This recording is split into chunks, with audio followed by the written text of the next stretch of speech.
Molweni. Dumelang. Good evening. Can we settle down? Okay, ndiyabulela. Thank you so much. I just have one request before we start. It's a very small request. My name is Nomza Mozondo. I'm an attorney. I'm also the executive director of SER. Niandazmos. Nisanqonde. Ninilibele. Okay. So ngizawucela nesonke simeni ngenyawo, if we all can just stand up to have a moment of silence.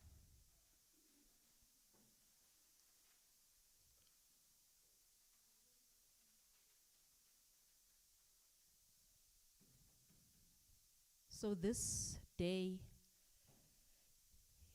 will be the 10th anniversary of the day that the Marikana strike started in 2012. In that week, there were 44 lives that were lost. In the weeks thereafter, there were more lives that were lost. I think even as we sit today, lives are being lost in Marikana. That was a reflection from someone a few weeks ago. So I'm just going to ask that we all just bow our heads. I will at least make sure that I mention the 44, but I also want to mention others that we've lost along the way. And maybe while I read the names, if you believe in prayer, if you can pray for not only the person who's passed on, but for whoever has been affected by that death. And it's very important, I think, that when we think about those who've passed away, we must also remember those that are still here. We remember the miners who survived. Siyabulela Xolani for being here so that they have someone to represent them. I'm just going to read these names. And as I said, I don't want to be prescriptive. In the room, we have people who don't believe in any God. We have Muslims in the room. We have Christians in the room. We have Hindus in the room. Please do what you feel comfortable doing.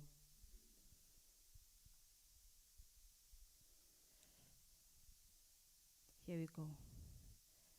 Hassan Fundi, Franz Mabelane,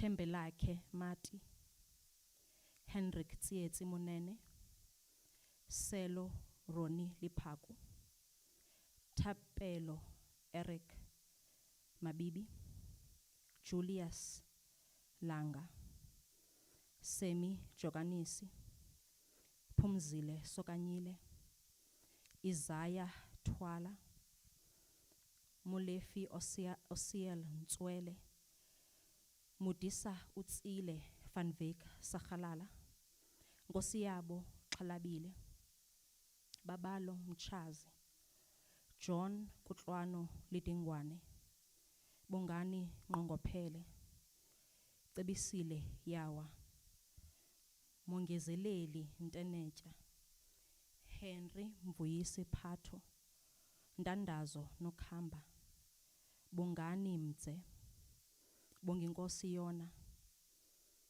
Makhosandile Mkhonjwa, Stelecha Gadlela, Telang Vitalis Muhai, Javaneke Rafael Diao, Fezile David Sapendu, Anele Mdizeni, Mzukisi Sompeta, Tabiso Johannes Telejani, Mpangeli Tukuza, Tobile Mpumza, Mgcineni Noki, Tobisile Zbambele, Tabiso Msebetsana, Andres Mutlapula Nsinyeho, Patrick Akona Jijase, Julius Dokoti Mangcotwa, Michael Ngweyi, Jackson Lehupa, Kanare Elias Munesa, Mpumzeni Nxande, Thembinkosi Gwelani, Mafolisi Mabia, after that week, in the many other lives that were lost after the massacre, there is Dumisani Mtinti, there's Pauline Mosuhlo, there's Daluvuyo Bongo. Amongst the miners, we also lost Ubele, Utolagile Dunga. Yabo. We can all sit down.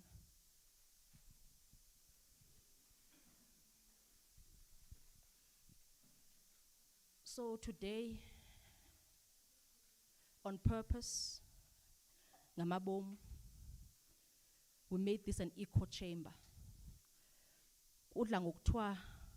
It's important to get people to cross over to your side. But when we made a choice of who should be in this room, we chose to make sure that 44 families that I mentioned are here. Some of those affected are here. But most importantly, the people that have worked for the last 10 years to get justice for Marikana are here. So it's intentional that those who represent SAPS are not here. It's not by mistake. It's because we want to stand in this 10-year moment and think about the journey that we've all been through together. I know it's very easy to think of the losses, because in the last 10 years. Kakhulu. But I feel it's important for us to count our victories. And because I'll say kuxesha, I'm going to count only one victory, which is important. Anyone who thinks of Marikana thinks of one picture. And that is a picture of miners sitting on the mountain with Mambush, clearly saying something with his fist raised. That is the embodiment of Marikana, an embodiment of power. It could have been possible that today we could be here and Marikana could be all the lives that were lost at Scene 1, or the picture of the rocky outcrops. Kodwa, the picture that we all go away with is Mambush saying to you, saying to me, Uguti, let us all rise up and fight for the South Africa that we want. For me, that's what I hear in that picture. I hear him saying amandla. Dimbe city indlela ipheli la. And as we stand in these 10 years, I'm quite certain that we have a few victories to count. We have a lot of losses. Kodwa noba ngubani na omengale must know that we are still going to fight. We must know ukuthi esasithombe sikaMambush esizivuselelayo sisekhona. And the interesting thing about that picture is that it doesn't just have Mambush. It has abantu abahleli phansi. Abanye bona bamamele, abanye they are deep in thought. And it's saying to all of us in our different places, sicinga, singacingi, sikhathazekile, singakhathazekanga. ISouth Africa yeyethu.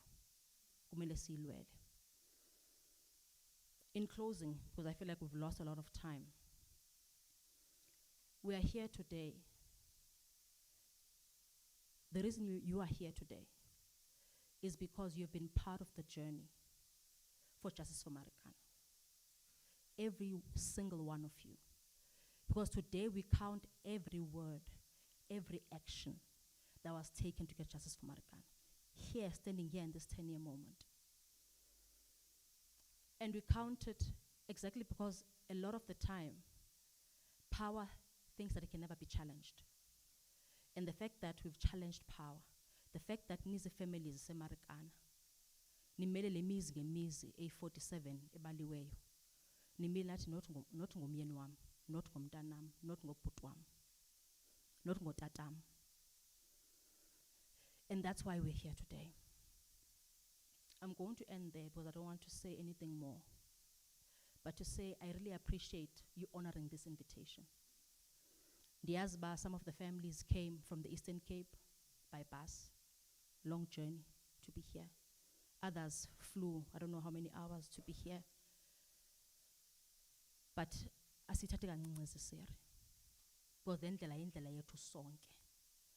And indlela enasibizela kuyo, and sizimisele uba sizahamba nide nifika apha nifuna uya khona. I feel like kumele ndime apho.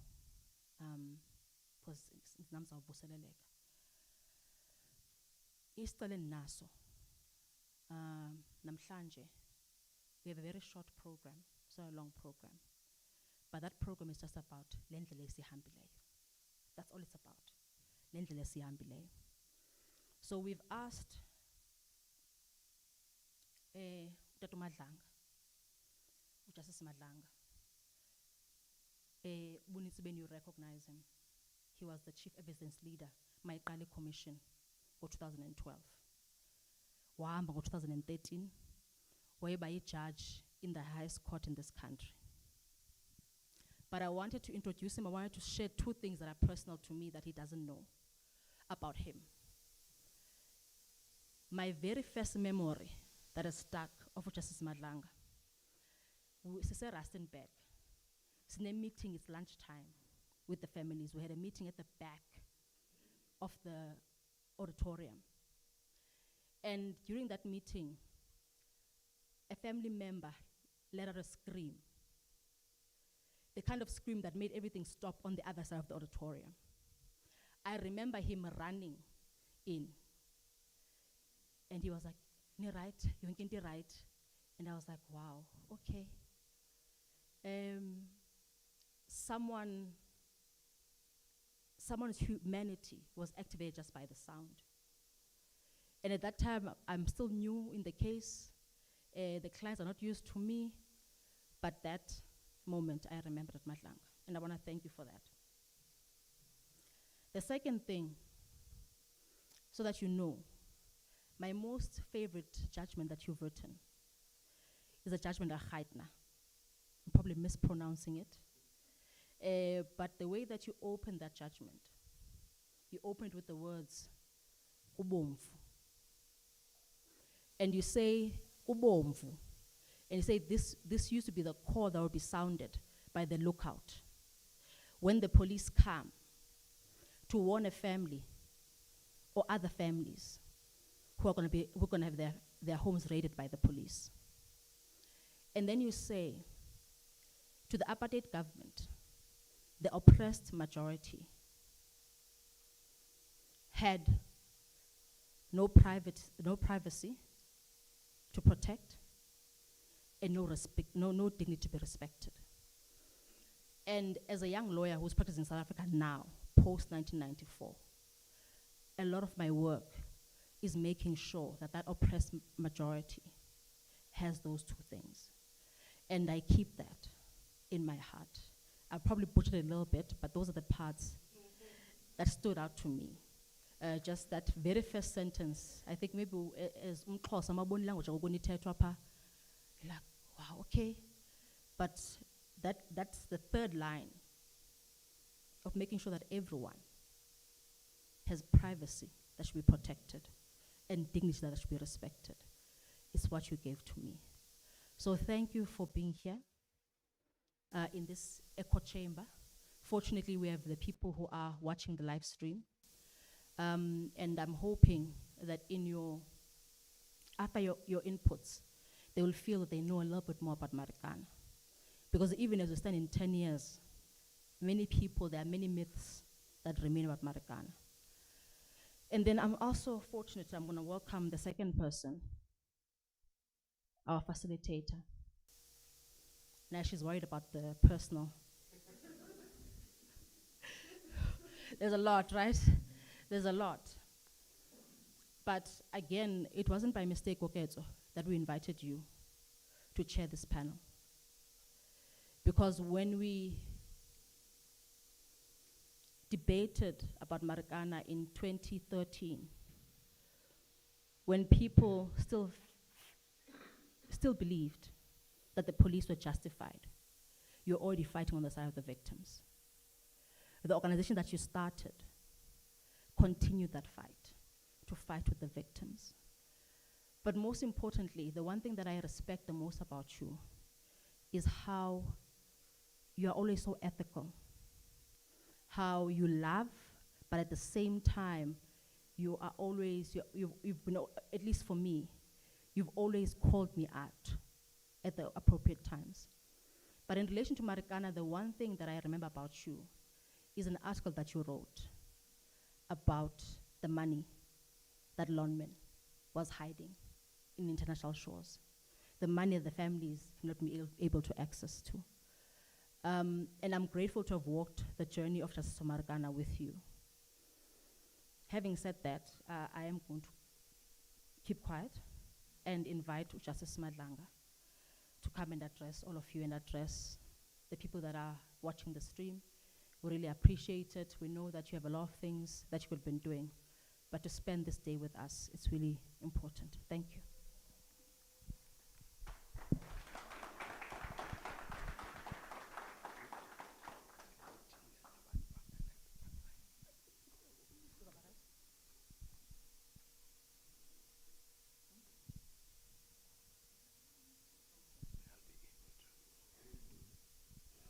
Ndizawuxolisa kuzawuba kunyanzeleka ukuba ndithethe ndihleli phantsi, isizathu kuba le nto ndizayithetha ilapha.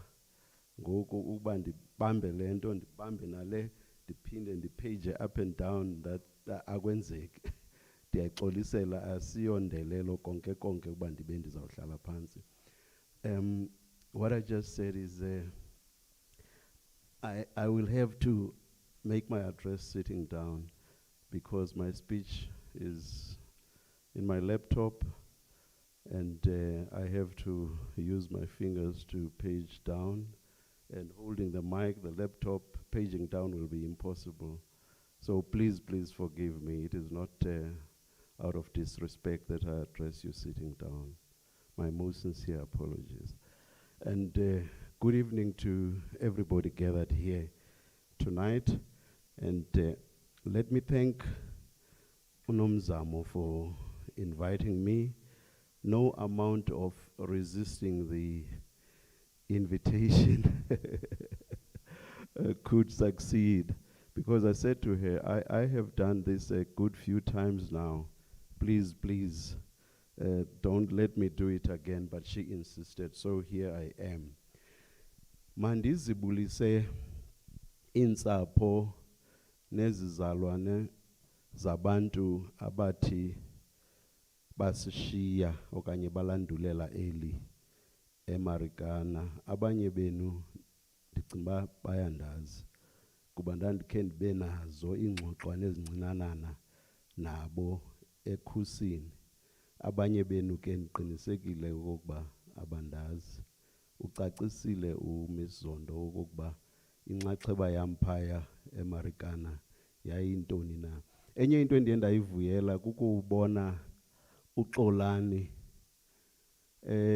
Into endivuyisileyo ngokubona uXolani kukuba ngumntu wokuqala esathi sambona sathetha naye phaya eMarikana. Enkosi kakhulu ngokubakho Xolani. Just this last bit I will translate. I was saying I was very happy to see Xolani here. He was the very first person we met as the evidence leading team at Marikana at the Kopi or Ntabeni. The very first person we met and the very first person we interacted with and the very first person from the people on the ground, if I may say so, who told us what happened. The task of talking about the Marikana killings is quite onerous, not least because it concerns killings that took the lives of 44 people in the space of only 5 days. Of the 44 people, 34 being killed by the police on 16 August 2012.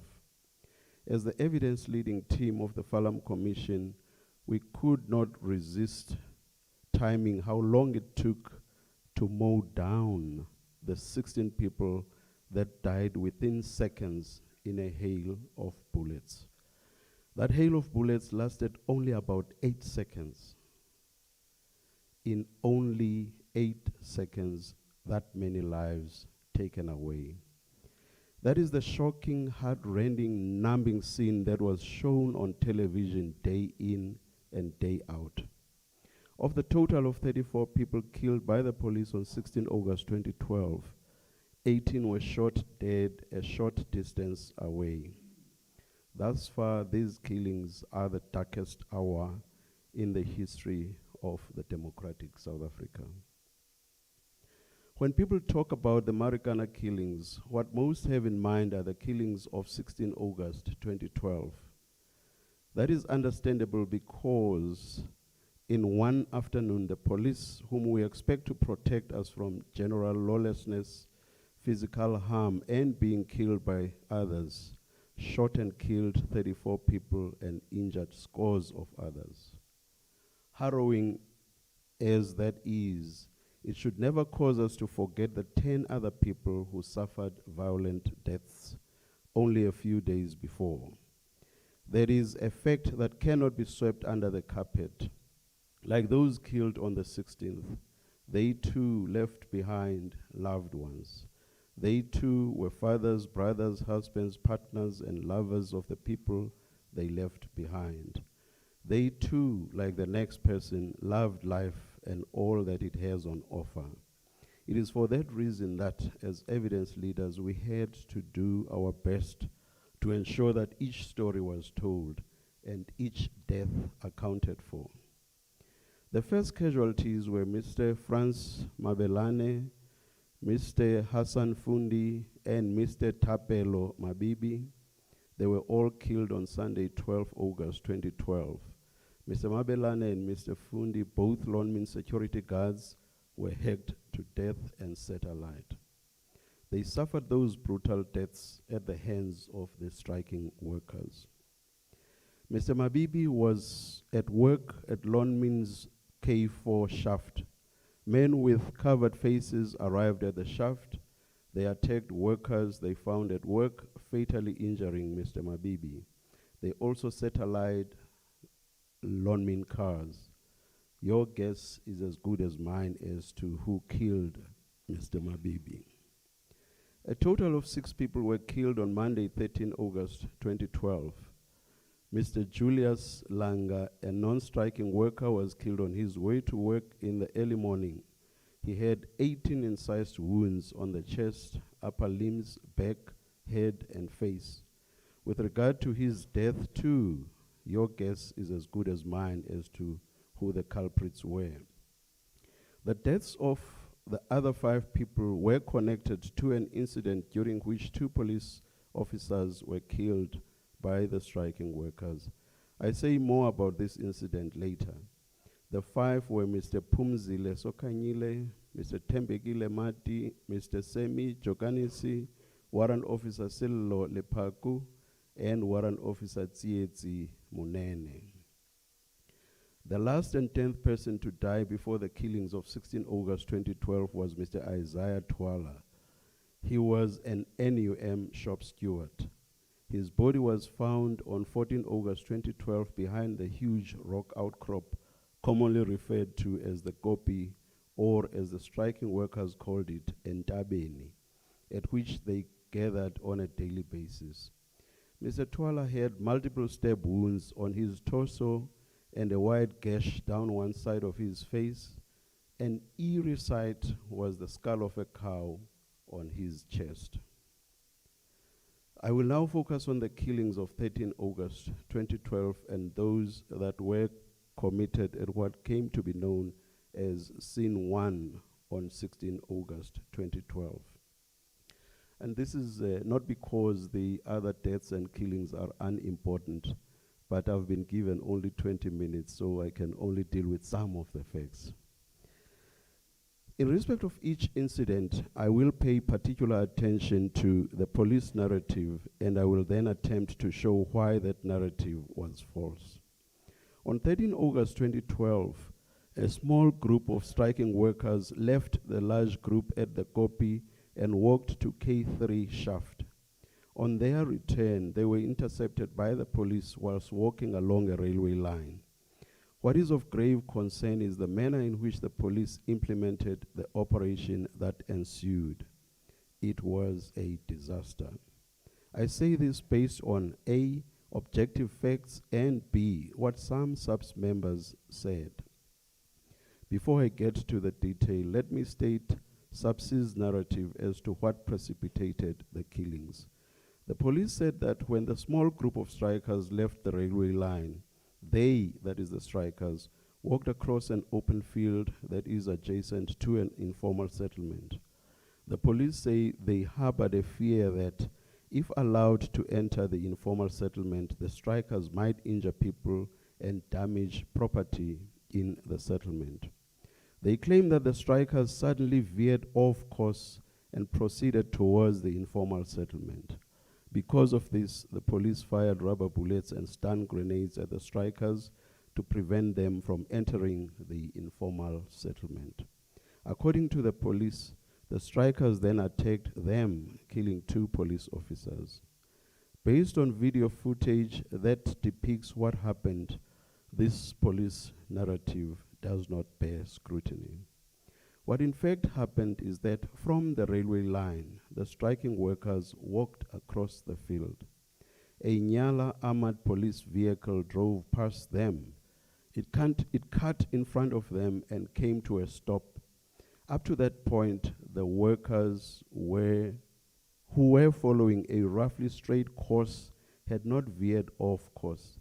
As soon as the Nyala stopped, police officers alighted and started firing tear gas and stun grenades at the strikers. There was testimony to the effect that a stun grenade has an unbearable effect on you. As soon as stun grenades had been fired, pandemonium broke out, and in its wake, 5 people were dead. This summary of what happened is supported by objective material in the form of uncontested video footage. In addition to this objective material, 2 of SUPS's own officers gave evidence that contradicted SUPS's narrative. Lieutenant Colonel Vermaak testified that he was in a helicopter that was flying above the strikers and police to observe what was going on. He was surprised to see a tear gas and stun grenades being fired at the strikers because at that point the strikers were walking peacefully. He did not observe any significant change in the course followed by the strikers. Captain Lust, who was also in the helicopter, confirmed the testimony of Lieutenant Vermaak. Coming to the shooting at Scene 1 on 16 August 2012, the police narrative was that the 8-second volley of shots that killed 16 people was fired in self-defense. They claimed that when the strikers moved from the Kopi, where they had been all morning, they were intent on attacking the police. To bolster this claim, the police even highlighted the fact that just before the strikers were shot dead next to the cattle pen, one of them discharged a firearm. On that day, the police engaged in what they called a tactical phase. They said the aim was to roll out razor wire between the police and the strikers, disperse the strikers into smaller groups, and disarm and arrest them. Before they laid the razor wire, some striking workers left the Kopi. They walked past a line of police nyalas and, on the other side, joined the main route to nearby Nkaning informal settlement. When the nyalas began laying the razor wire, the strikers that were still on the Kopi moved in the direction where this was taking place. The strikers' explanation is that they wanted to walk past so as not to be closed in. It is crucial to note that the striking workers were walking in the direction of the main route leading to Nkaning informal settlement. And this was the same route that had been taken by the strikers who left earlier before the razor wire was laid. Thus, there was nothing out of the ordinary with the rest of the striking workers wanting to take the same route. The police, on the other hand, said that the strikers were intent on attacking them. In the end, the razor wire was laid from an ESCOM substation to the cattle pen next to which the 16 strikers were killed. As a result, the strikers could not reach the route to Nkaning informal settlement. In the end, they had to go round the cattle pen. A few nyalas were parked alongside the cattle pen such that there was a passage between them and the cattle pen. As the strikers entered the passage, police who were positioned between the nyalas fired rubber bullets in their direction. One striker took out a firearm and discharged it. And as the police fire was continuing, the strikers began to run towards the tactical response team. If my recollection is correct, a SAPS member admitted that the sound of shots fired using rubber bullets and live ammunition was similar.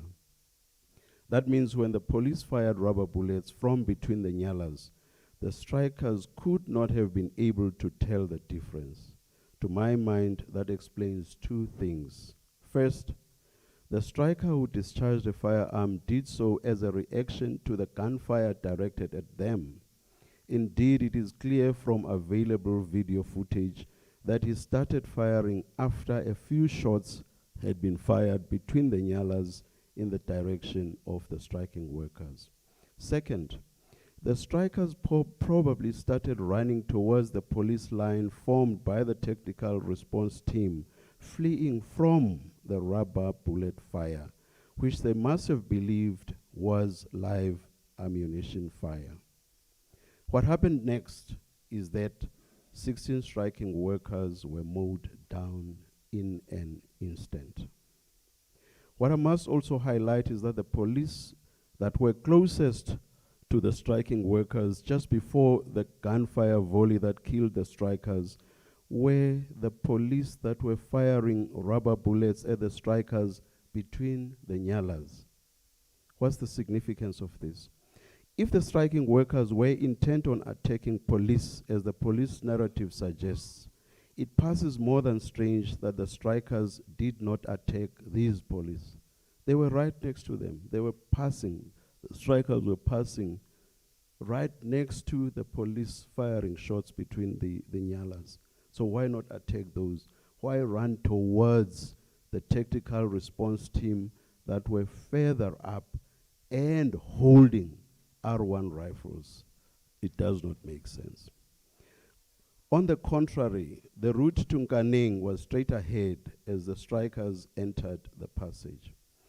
I deliberately choose to focus on these last moments and not engage in the more complex questions of the advisability of the plan to implement the tactical phase and the manner and timing of its implementation. On what I've summarized and the video footage that supports it, it is quite plain that it was the firing of rubber bullets that precipitated what happened next. That is not all. The strikers who were in the passage found themselves face to face with the tactical response team, all of whom had their R1 automatic rifles trained on them. It was common cause that the tactical response team have no specialist training in crowd control. This was a perfectly set scene for the horrendous human slaughter that took place. In conclusion, our task entailed trawling material with all sorts of harrowing stories and gruesome videos and photographs. It is an understatement to say it was emotionally draining. The whole experience gutted you. Communicating with me after the commission had completed its work, one of the evidence leaders, Advocate Charles Wesley, said, "I must confess that even after 2 years of looking at the events that unfolded at Marikana, they still deeply disturb me. Marikana is not something that easily fades into memory, but maybe that is how it ought to be. I share those sentiments completely, and I continue to do so just under a decade from the time the events took place. Thank you very much.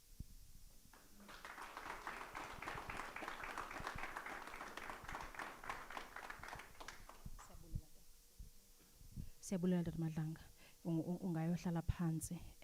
Koketso, I'm going to invite you.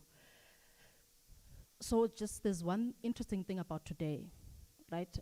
This is, I think, the fourth event that is happening today related to Marikana. Today. The families early on were with AMCU at the Marikana Memorial Lecture.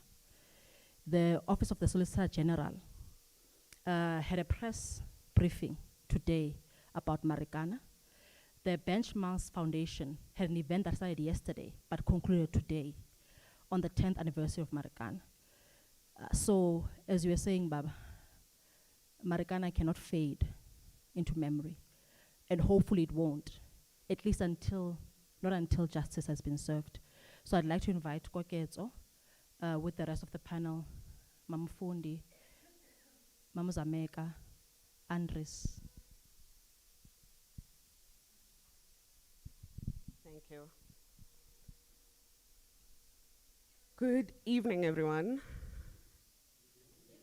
You know, one of the things Nomzamo was talking about, Marikana is in so many ways powerful, not just because of what transpired, but because of what those images inspire in me.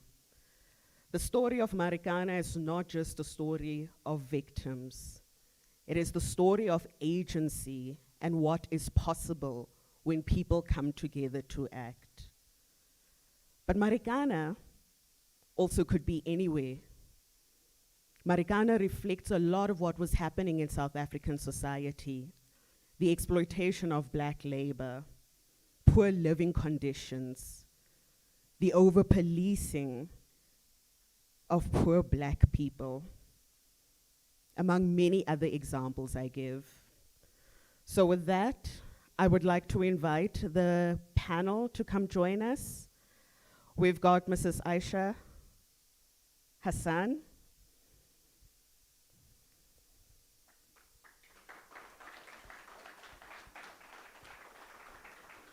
Mrs. Zameka Lihupa,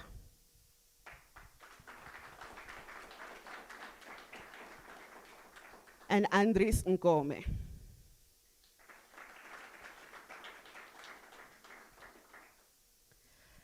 So as we kick off, I am going to ask each of them to just give us opening remarks before we enter into a little bit of a discussion, a question and answer discussion. I'm going to turn over to you to kick us off. Hi, good evening, everyone. My name is Aisha Fundi. I am the widow of the late Hassan Fundi, who was killed on the 12th of August. I want to start with the statement. Islamically, we say, Inna lillahi wa inna lillahi raji'un, meaning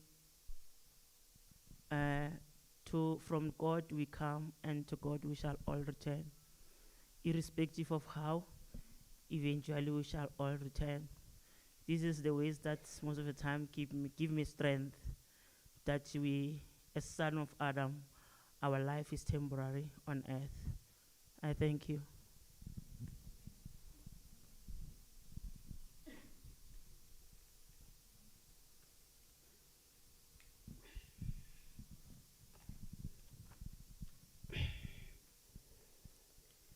Ndiyanibulisa bazali bam. Injikalanga namhlanje. Ndibulisa kakhulu. Kwaba mama sihamba nabo. Ifamilies. Ngegama lenkosi uJesu wethu, mfilo wethu.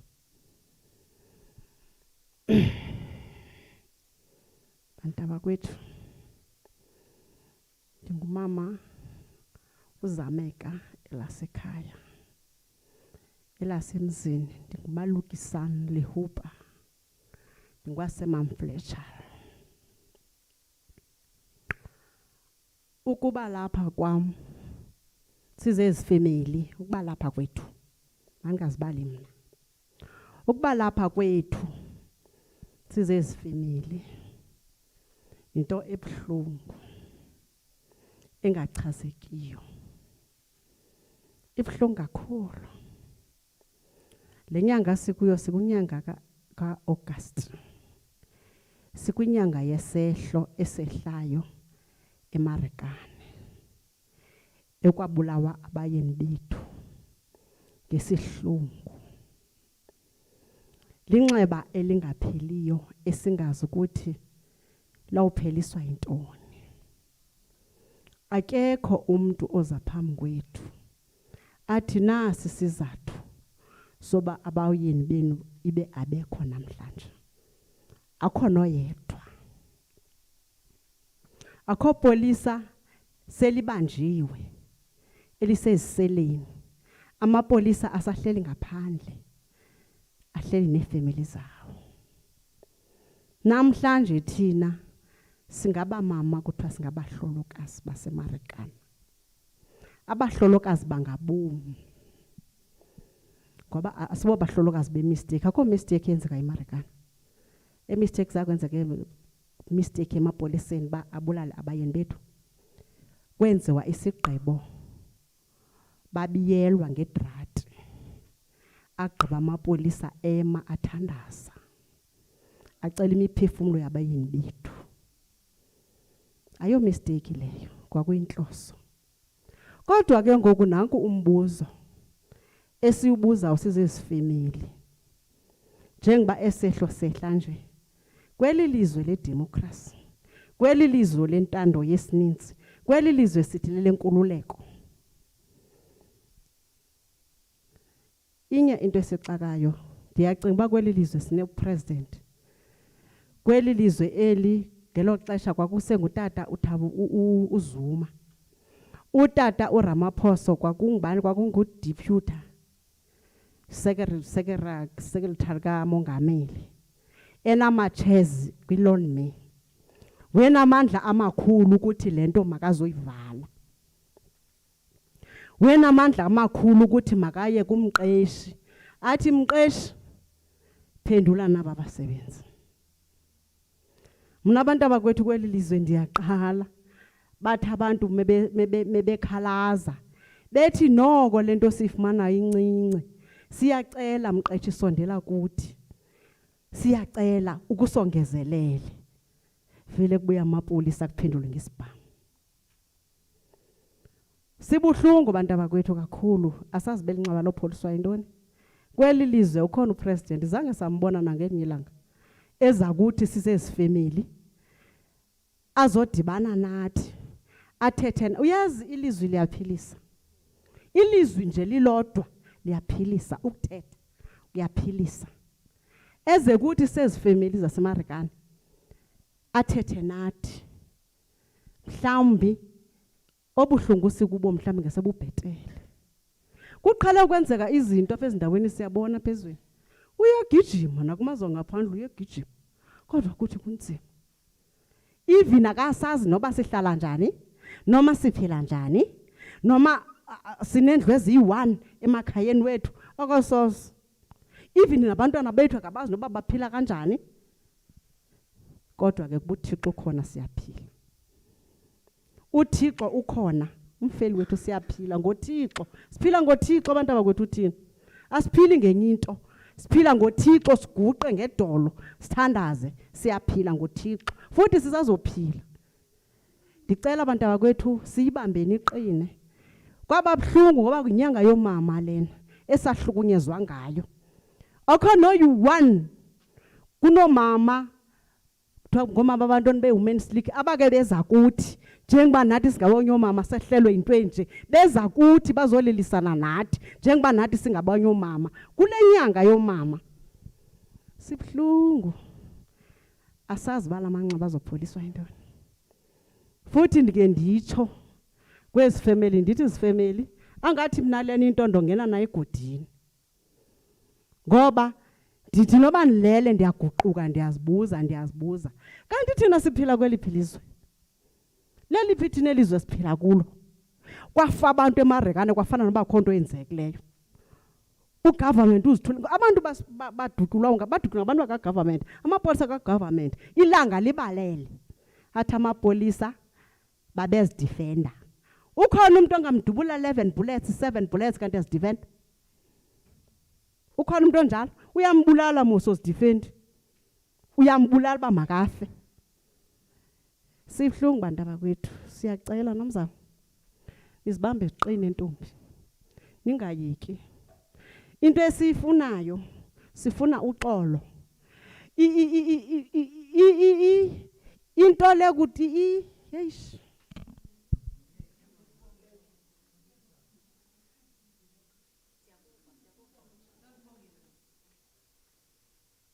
Donakele bantu abakwethu. Kodwa akukho basawuthini yethu lento. Asizuyinika bani fanele simele thina. Sizimbokodwa fanele kube sithi esilwayo. Akekho umuntu ozosilwela ngaphandle kwethu. Nabameli bethu bathi baze nabo baqiniswe sithi. Lanto kuthiwa luxolo kanti loba khonini soze sixole nini. Hey ndiyaphelelwa inkosi.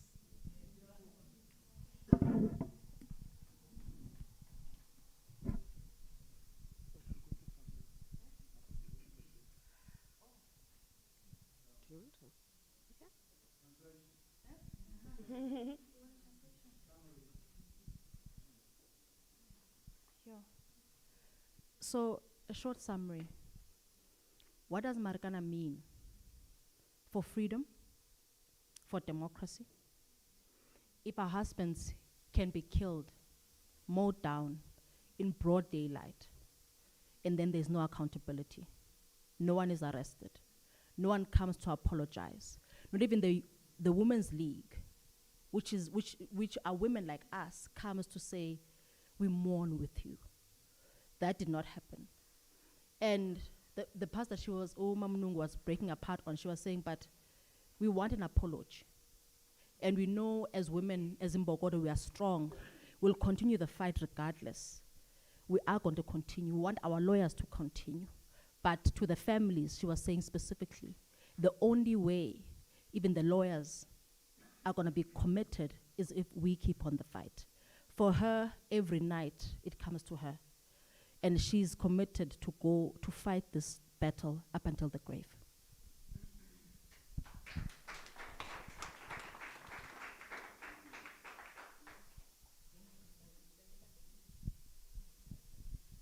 So just an important part that she mentioned that I forgot, but I wrote it down. She said President Zuma never came. He was the president. Deputy President Ramaphosa did not come. But most importantly, Deputy President Ramaphosa at the time was a shareholder at Lonmin. He could have been a unifying force. He could have gone to the company to say, here are the workers. They're looking for this money. He could have been the bridge, and he failed to do that.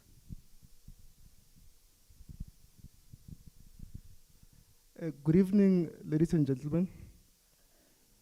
I would love to take the opportunity and greet specifically the families, Abu Mama. Also pass regards to Seri for having taken the effort to make sure that this becomes a success.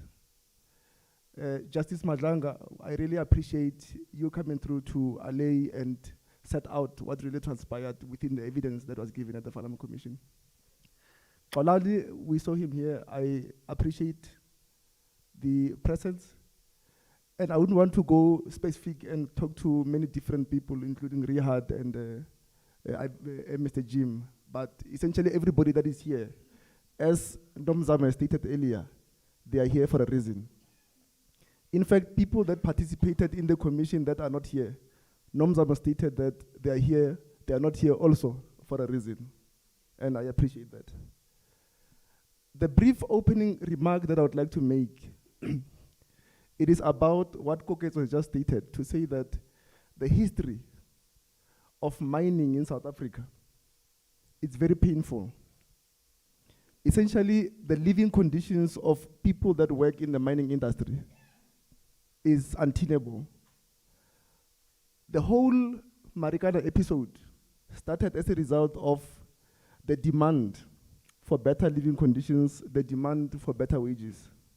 And I think, given an opportunity, I will go and speak to all the trials and tribulations that we went through up until the victories that we've just now been able to secure. But I take it that this was just an opening remark and we should be able to speak to those in time. Thank you. Thank you. So I want to turn over to you. My first question is about, following the massacre, we saw a lot of lies being spread, outright, downright lies, right? Attempting to justify what had happened. We saw the police being celebrated for their response at the time. Now here we are 10 years later. From your perspective, has the story of the Marikana massacre been told much more honestly and with more depth almost a decade later? Thank you very much for the question. I believe the story of Marikana is not being told effectively. Number one, if we want to heal South Africa and want to heal Marikana, we must tell the story of Marikana collectively. For us to address the problem that had happened, I believe in South Africa everyone has a right to strike. But the right to strike does not mean you must take the life of the other one who does not strike. I think Marikana is teaching us. For me, Marikana must be a lesson to both police and the workers to say, if you protest in future, do protest, but do not kill people. And acknowledgement. Marikana did not just happen. It's some kind of a life cycle. A life cycle starts from somewhere, just like a life cycle of a caterpillar. It has started somewhere and it ended somewhere. It has a starting point and an ending point. So I'm, in fact, appealing to the media when they talk about Marikana, because we want to fix Marikana at the end of the day. We are the victim in Marikana. We all lost loved one, irrespective of how, but the common factor is we all lost loved one. And the death, there's no a death that is sweet. So let us all take inspiration about Marikana, learn from it and correct it. And the other thing is that I want to say is about the president, that when he took office in 2018 in his SONA speech, he acknowledged the mistake that was happening in Marikana. He even promised to come in the process of Tumamina, to come in Marikana. We're still appealing to him to say he was there when everything that happened. We don't want that much to him. Let him just come and address us as families. We are not dangerous, and we don't know. We were not in Marikana. We don't know what actually happened. But we believe now, as the father of the nation, if he come, he can address the issues, especially the first 10 families. We felt like we were most forgotten because in the first place, we were not legally represented. Most of them, as I speak, we haven't got any compensation, even reparation. But I believe the president, maybe in his pardon, presidential pardon, he can do something for the families, for all of us, because at the end of the day, the Marikana death defined all of us. That is in short what I want to say, but we have tried to engage with the recent company because to some of us, loan mean is accountable to some of our issues, and they now run away. The new company is in, and then I don't know whether it is a blame, is a game. I don't know whether it's a game or what, but now we have the new company, Sibanye, which we approach as well, that we still need closure. We need to have all the death. We need to have the justice for all the death. We need to see conviction. Let them kind of try to get us, all the stakeholders that were involved in Marikana, because we need to heal at the end of the day. We want to rebuild a new Marikana. We want to learn from what we got from Marikana. Now the company is trying to engage the families in different aspects. like at the moment we are pursuing the monument, which is something that is gonna be some kind of a big project.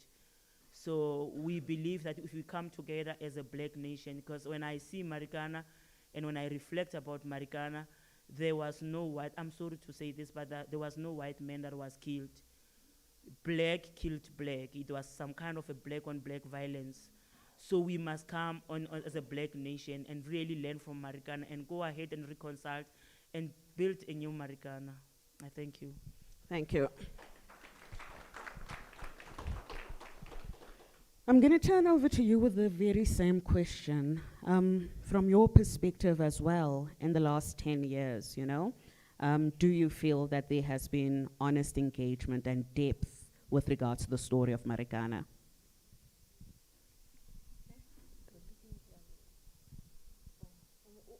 Umbuzo uthi xa ujonge ibala laseMarikana ingabe inyani yavela yonke ngobunzulu bayo na bunguphi besimekele inyanga ishumi xa ujonga xa kuthwe Marikana kuthethwa ngayo yonke na Hayi, inyani zange vele. Inyani asikayiboni. Zange vele inyani. Into yaseMarikana. Still nangoko. Okay.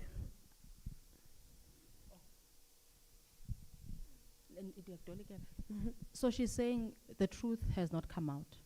Even now, the truth has not come out. So I'm going to turn over to Andres, right? Between then and now, from a legal perspective, what has happened, you know? Can you just give us a little bit of a behind-the-scenes view of what has been going on? Thank you once more. I think what one needs to explain is that we arrived at Marikana on the 18th of August 2012, and it was on a Saturday.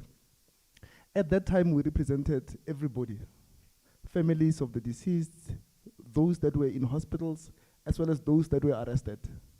But when we went to court on Monday the 20th, we only learned then that the very same grouping that we represented was fragmented between those that are alleged to have been the killers and those that were killed. And that is where there was an issue about conflict. And we could not represent both the alleged killers as well as the alleged deceased. So at that time, there was a need for separation, and there was a team that was led by Advocate Nzebeza Dumisa, and he was instructed by Seri. He represented the families of the deceased members.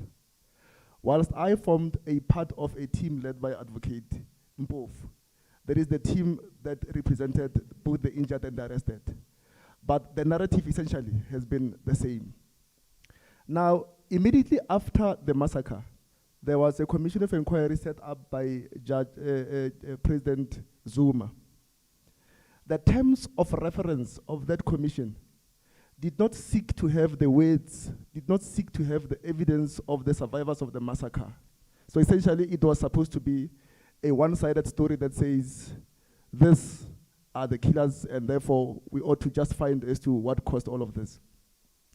We participated in the commission, and later on, we even had to have the terms of reference amended to include the words or the evidence of the survivors of the massacre.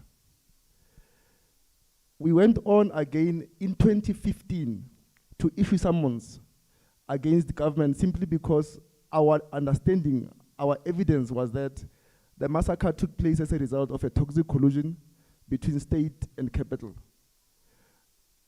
Lon Min was sitting in an ops room looking at the striking mine workers together with operatives of the police. And therefore we were saying they were conniving and making sure that they caused the massacre as it has happened. From 2015, we haven't had any meaningful engagement with government insofar as settling claims that we say we have against both government as well as Lon Min and Ramaphosa as being the person that, in our view, is the one that caused the characterization of the massacre or the characterization of the labor dispute. We have it on evidence in the Falam Commission that President Ramaphosa, in his personal capacity, wrote out emails and says what is happening in Marikana is not a labor dispute, but what is happening there is a dastardly criminal act, and the police must act in a pointed way. And we say that essentially caused the massacre simply because immediately after there has been a pointed action within which the police acted, in the sense that before the operation, the police were supposed to have asked for ambulances if they foresaw that people were going to be injured. But at that time, the police asked for mortuary vans. So that has been what we stated, even in front of the Falam Commission, but a recommendation was never made about that. In actual fact, the only one person that was blamed by the Falam Commission was the then National Police Commissioner, Pierre. So we proceeded with civil litigation to an extent that government accepted liability. And now we are sitting in the North Gauteng High Court, where we are supposed to calculate amounts that are supposed to be due to the injured out of the massacre. We also know that the progress we made is that in the past month, there was a judgment that was issued in the South Gauteng High Court, where the judge confirmed that there is reason to answer for Cyril Ramaphosa in his personal capacity, because he was the mastermind of the toxic collusion between state and capital. So my view is that it has taken a long time, but progress has been made. And I think this should say people must be resolute and say we need to fight even more to make sure that at the end, the truth comes out.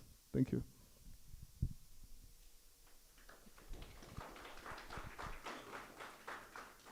Why ungasitolikeli? Yeah. So Andres ebesalanda indlela yonke ne. Uthe ekuqaleni babemele bonke abantu abasolekayo, abantu abasolekelwayo nabantu abasindayo. Kwafika ixesha loba xa besiya enkantolo bafumanisa uba abantu basindileyo ngabantu wababeka ityala ngokubulala abantu basolekileyo. Kwakulaba kulapho kusohlukwana kubakho ithumba eliphatha uNtata uNtsebenza kube nethumba eliphatha uNtata uMpofu. Uthi ekambeni kwendlela kuye kwabakho commission, xa kukho commission kwafuneka kuliwe ukuze abasebenzi bavele nabakufuneka ubungqina babo buvele. Kodwa lo mlo lo ubawina ezabameli. Kwadlula kwafika 2015 bafaka icala enkantolo. Xa befaka icala enkantolo bafaka icala one against urhulumente, against iLonmin, against uRamaphosa. Kwizinto azibalayo uba ithe i-commission xa ikhuphe report, i-commission umuntu waba mnye qha emblemayo abamama uRia Pierre. Abanye abantu azange bababale. Okubalulekileyo abazange basibala isikhalo sabasebenzi esikhulu uba lento yenzeke ngenxa yonxumelelwano nentsebenziswano phakathi kweLonmin namapolisa.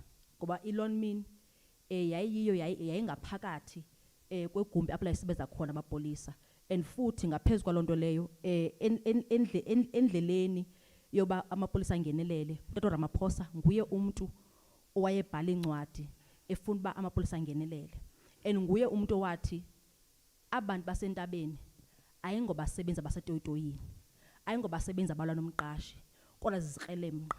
Lonto leyo yinto eyenza into yoba sibe endaweni yoba kuthiwe kubizwa iambulance kuze abantu baze basinde, kwabizwa imoto zokuthwala abantu abasolekileyo.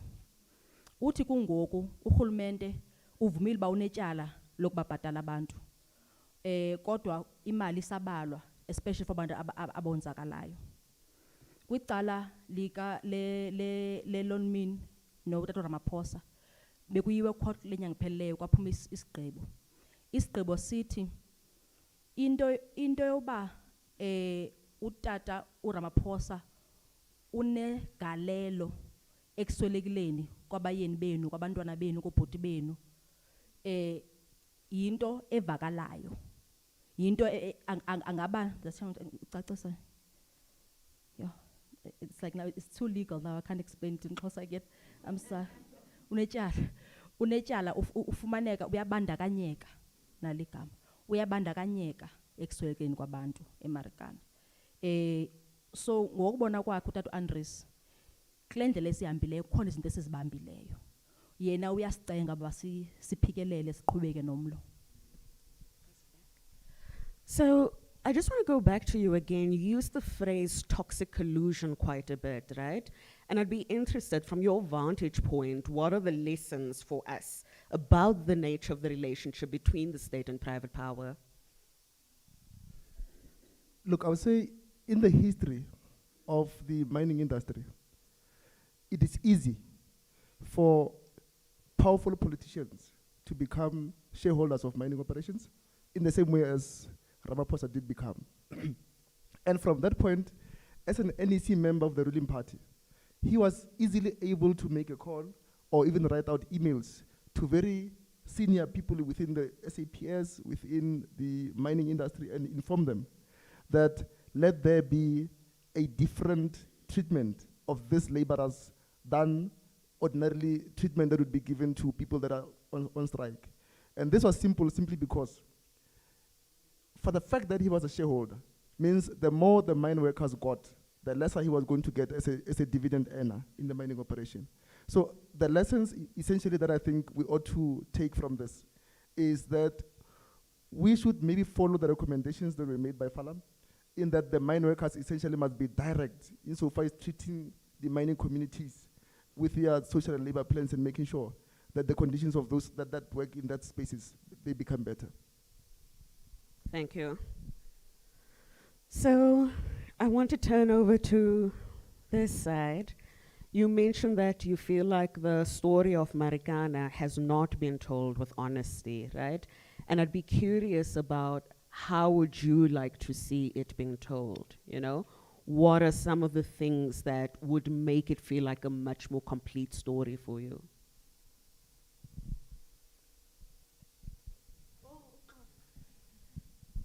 So uthi uthe inyana zange vele kudu yaseMarikana, ne? Uyabuza yoba if ubunokwazi wena uzibhalela ngokwakho okanye uzicingela lokho yintoni emele uba ibe khona kumlando weMarikana eza konelisa wena ubona uba ke inyani iyavela.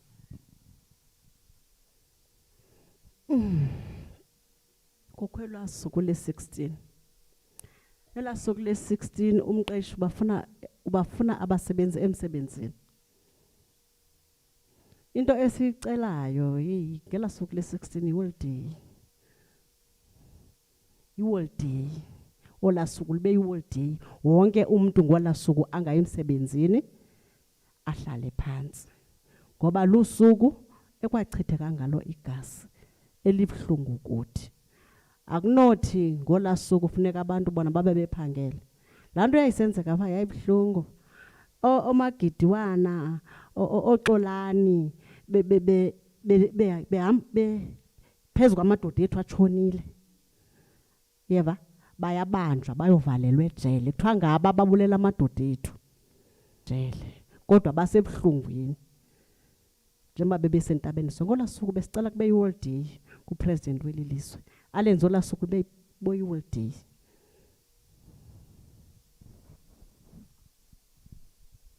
So for Mamnungu, an important feature of the story of Marikana would be the recognition of the massacre, with the recognition of that day as a public holiday. And in that, she recalls how the miners were the ones who were persecuted for what happened on that day. And I feel like she wants to say, but we want the real culprits to be found. We want the people that are responsible to be known and to be held accountable. Thank you. So I want to come to this side, right? Earlier you mentioned that in the early days, it felt like the 10 who had died before was somewhat forgotten, you know? Has this changed in the last 10 years? Do you feel much more supported in this time? thank you for the question again. I think recently, I don't know when I say recently, it may be when, but I think there are people that are acknowledging that there were 10 families. I also heard Mr. Madlanga when he was reading the report. He actually read exactly how it happened. And then if we keep it this way, I think we'll be telling the right story. And in contrast with what Ms. Zameka is saying, we feel like if we choose one day to remember Marikana, it's not gonna be fair for all of us. I don't know, they can choose any day, but the 10 families feel like we can maintain the week that changed our life, like the way mine title it.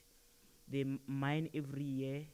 They do commemoration from the 10th up until to the 16th of August. If perhaps we can see it and see how best can we commemorate this week. Because for us to choose one day, it's some kind of hating the 10 families. Yeah.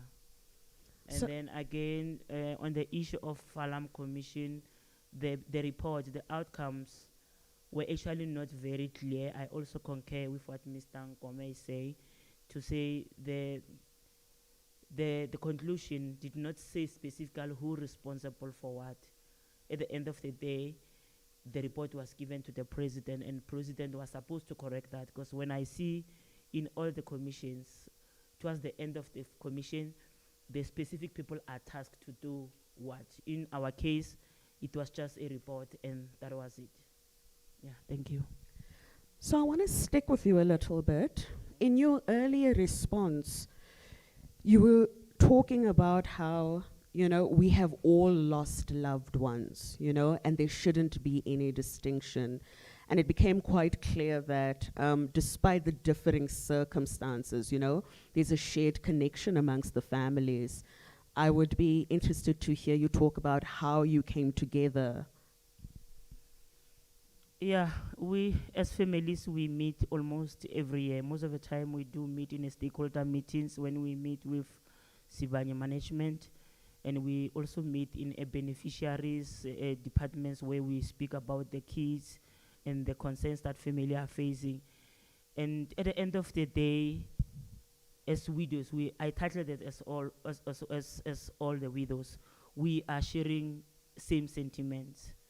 We were all thrown up with dead bodies. So we have one common factor, which was death. And then that is why I still see them as my colleague widows. So we all experience death in our family. And then our loved ones, as much as their loved ones, they had their responsibilities, they all have similar responsibilities. Thank you. Thank you. So, a question that I have is that as accountability is often spoken about, right? It is often in relation to police officers.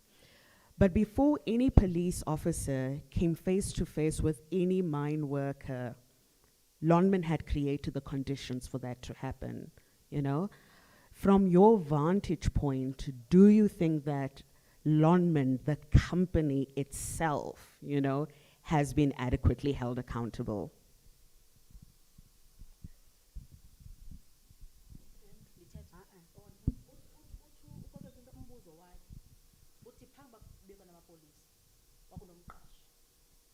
And umqashi nguye umuntu owenza la meko kude kuyiwe estrikini. Izinto ezenziwa ngumqashi, isimo sokuhlala senziwa ngumqashi, imali eyayisamkele yenziwa ngumqashi. Umbuzo wakhe kuwe ngokucinga kwakho, ingaba umqashi yena lonto leyo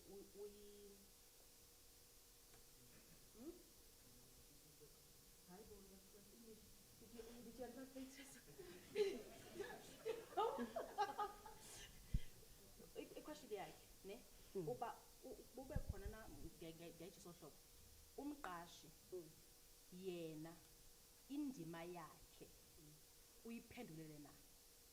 Ngokucinga kwakho umqashi yena ubulungisa uyabenza na.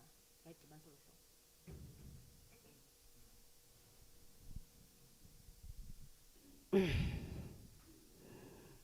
Umqeshi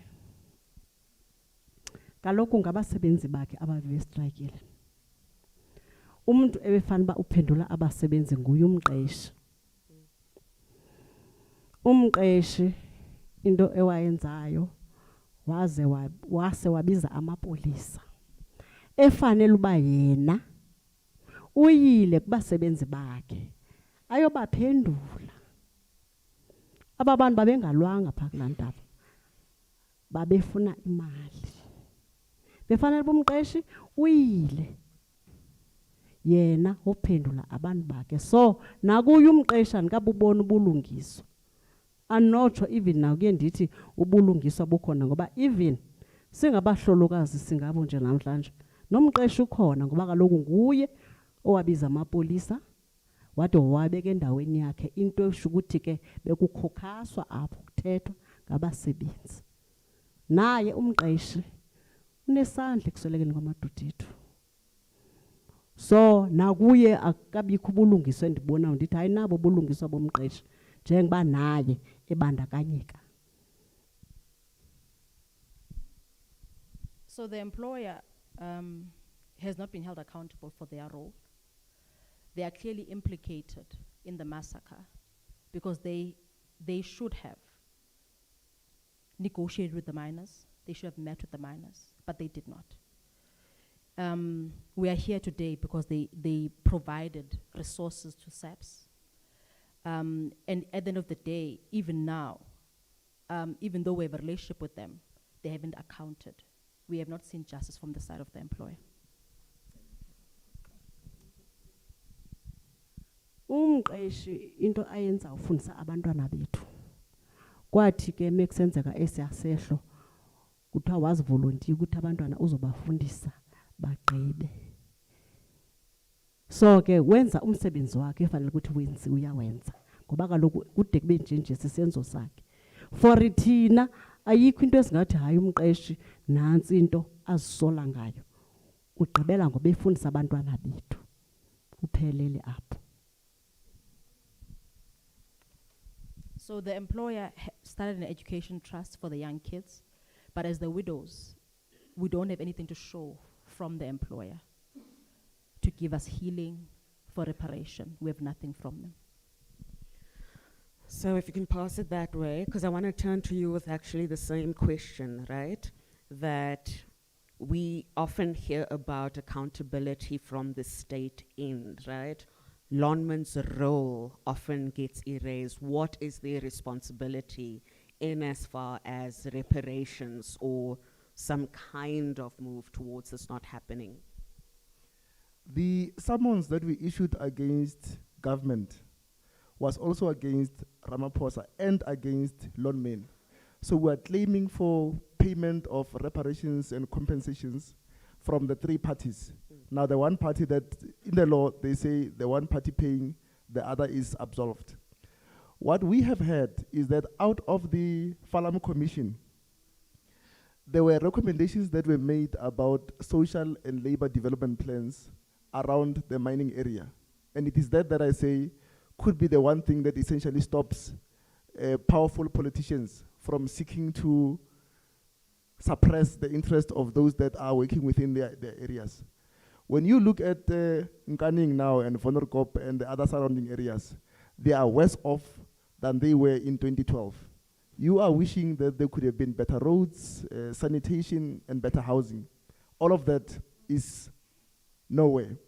So essentially, lawnmen is supposed to be also liable for making compensations for the injured as well as the deceased family members' interests.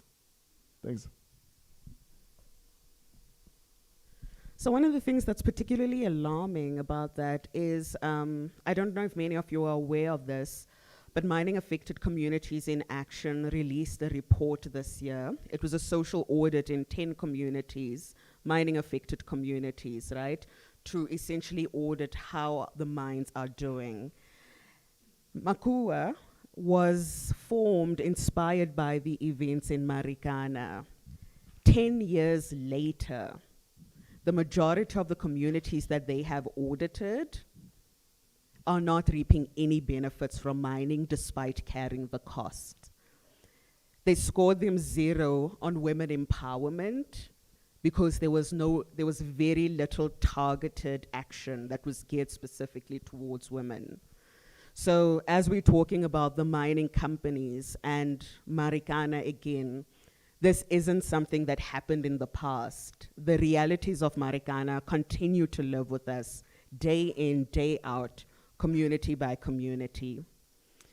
We had started late, and so we do need to begin to wrap up. But I do think it is important to ask everybody on this panel. I'm going to start with you to give everybody else time to think about it. But we talk about justice for Marikana quite a bit. From your vantage point, and very particularly, right, when we say justice for Marikana, what does it look like? I think maybe the starting point ought to be what SERI is seeking to achieve now. SERI has been following up on the criminal cases that have been instituted against the police members. And in doing that, we are seeking to hold hands with one another simply because the narrative that we seek to paint is the same. And I think I'll just go back to when we first arrived at Marikana. We arrived and met up with Xolani, who went and said, people are held in a cell, in a police shaft, in a shaft of the mine. We followed up on that simply because the story that we had been hearing was not a story just of the workers who had survived the massacre, but he was also telling a story in relation to those that had passed on as well as those that were injured. And justice for Marikana, one, should be criminal liability for those that are involved. Justice for Marikana should be civil liability for those that participated in the massacre. Cyril Ramaphosa, Lon Main, as well as the state. Justice for Marikana should be the mining community or the mine itself taking interests of the mining community at heart and making sure that there's better housing, there's sanitation, there's better education, and there is better roads within Marikana. So from what we have had as recommendations from Falam, none of those have been implemented. You'll go to Marikana and you'll see a few blocks of flats which were built. But when you look at the difference between the number of employees that they have as well as the blocks of flats that they built, you'll realize that it's a drop in an ocean. So Marikana essentially is supposed to stand for that. We hope, as the injured and arrested representatives, to be able to review the findings of the Falam Commission, such that he should not only put blame on the shoulders of the then National Police Commissioner, but he should go further, simply because even a police witness, Mr. Dirova, came through and stated that something like Marikana could not have happened without political interference. Now we know the political players who were in the game. Cyril Ramaphosa wrote out as an NEC member as well as a shareholder and stated that these are not laborers but criminals. And that, for us and our clients, would be justice. Thank you. Thank you.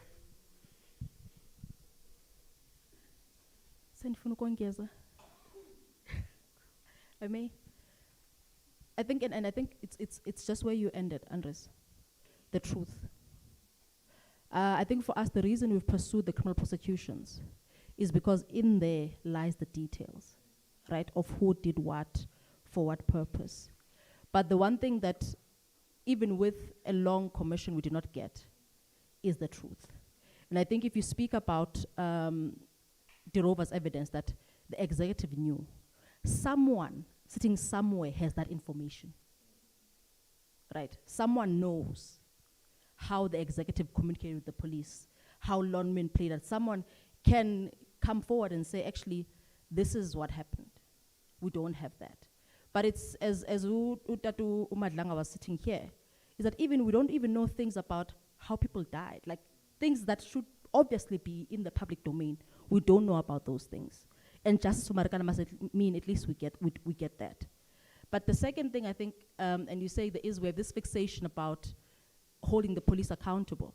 But our policing hasn't changed, right? In June, we're in Durban with Abahlali, and they were saying 1976, 2012, every day. The police in South Africa treat poor people, and especially protesters, the same way they treat the police in Marikana. And Umamu Aisha raised this. She said, we had a commission of inquiry, but there's been no implementation. Even in the parts, like at least we had a panel of experts, so we should be able to say there was a commission, there was a panel of experts, there were recommendations, and then those recommendations were implemented. We don't have that. So even where the journey has moved, we don't have the things that we should have. You know, that this should not be happening again. As things stand now, we feel like it's possible. I mean, all of us sit here thinking we don't know how July 2021 happened without the police being the people who are most accountable for the deaths, because we know how our policing works. So like, for me, those two things, I mean, and I agree with all the things that Andres said. But for me, the one thing is like, when I think of even the families, what they said was like, we want to know the truth. We want to know what bullets, whose gun is linked to those bullets. Those are things that are important for healing. And also just to say, because now we're all here, we've got all 44 families, all 47, in fact, here there's like 46 families that are represented here. In those 46 families, everyone wishes to know exactly about their person so that they can have healing, so they can move on. Thank you. Same question to you.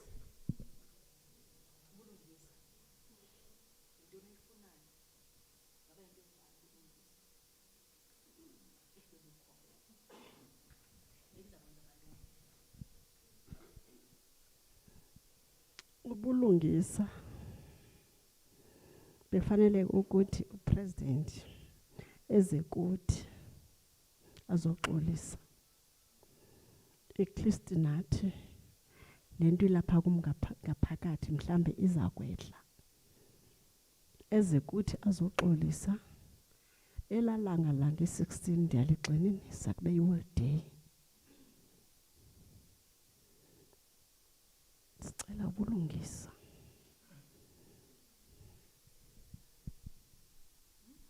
I think everybody followed. We want the public holiday on the 16th. We want the president to come and apologize to us.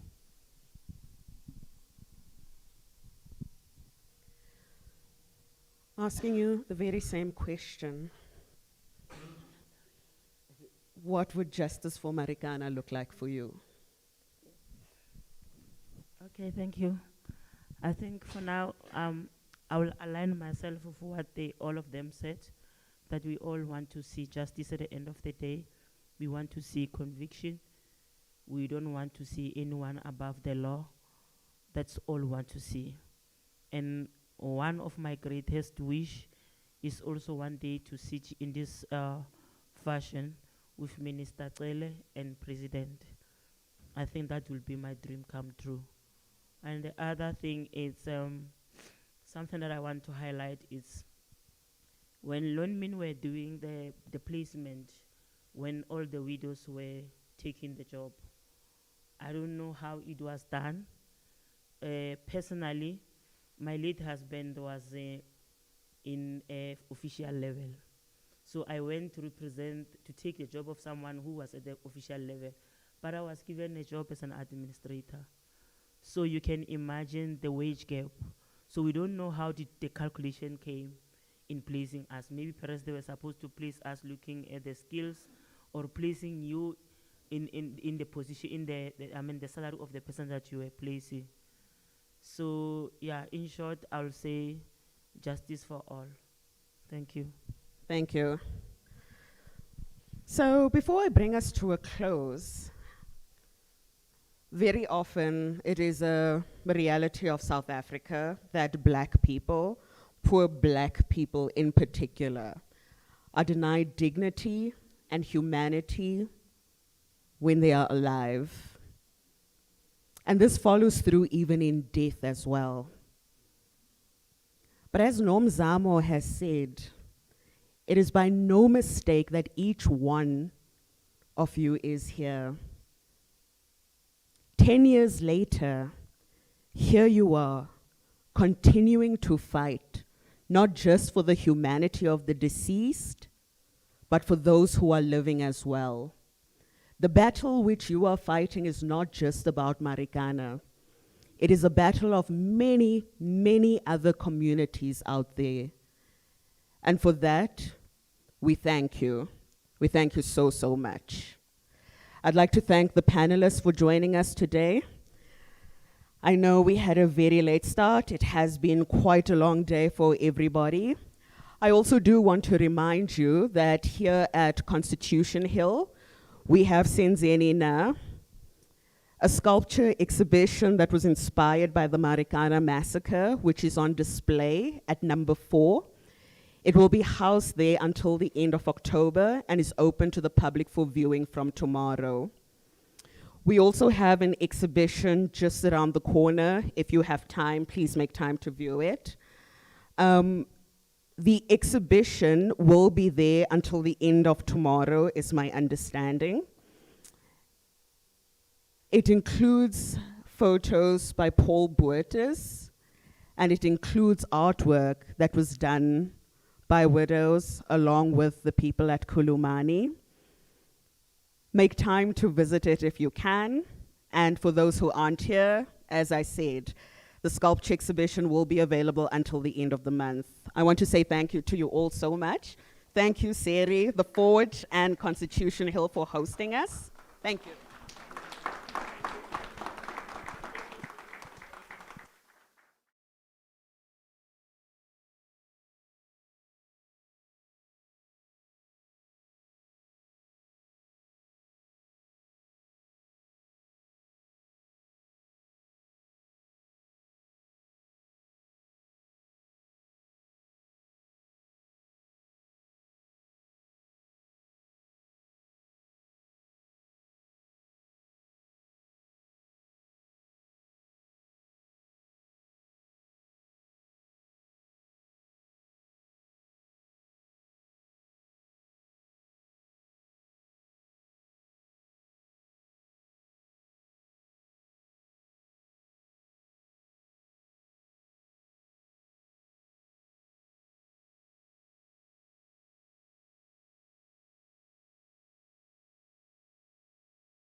uzimasela umsebenzi obalulekileyo.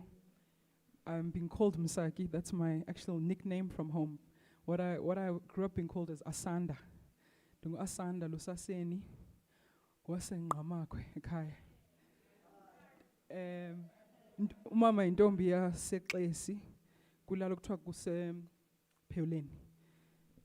Ngumpandla phakathi lacala. Mina ndingumadlamini, ndilizizikazi, ndingufakade. Uchama kaSijatu. Ungcono boy. Kwela cala bangolanga ngombona, ngochayingwe. Kodoboli yacho licima cinyo ngegazi lengwe. Kwela cala likamama kongcuka. So the reason why I'm here tonight was because as a child of the Eastern Cape and as a child who has friends growing up in Zimbabwe, musician friends from Malawi, people that have had families split by the whole mining complex. A person who,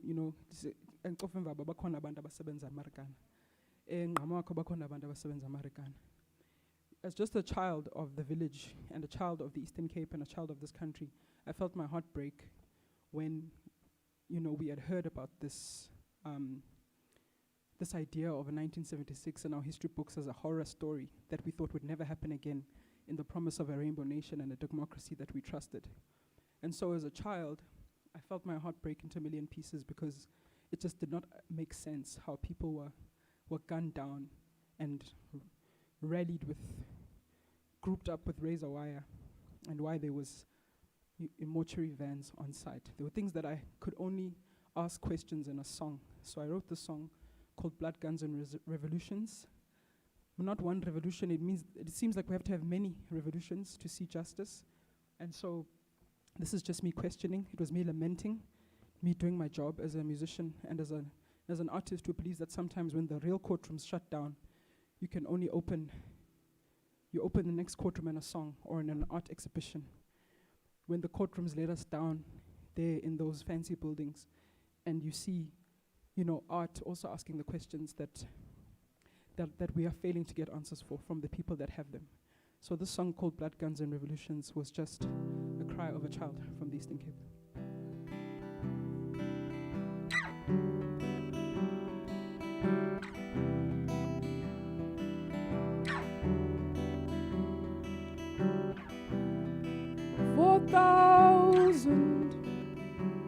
4,000 rounds of bullets, ready to break black bodies again.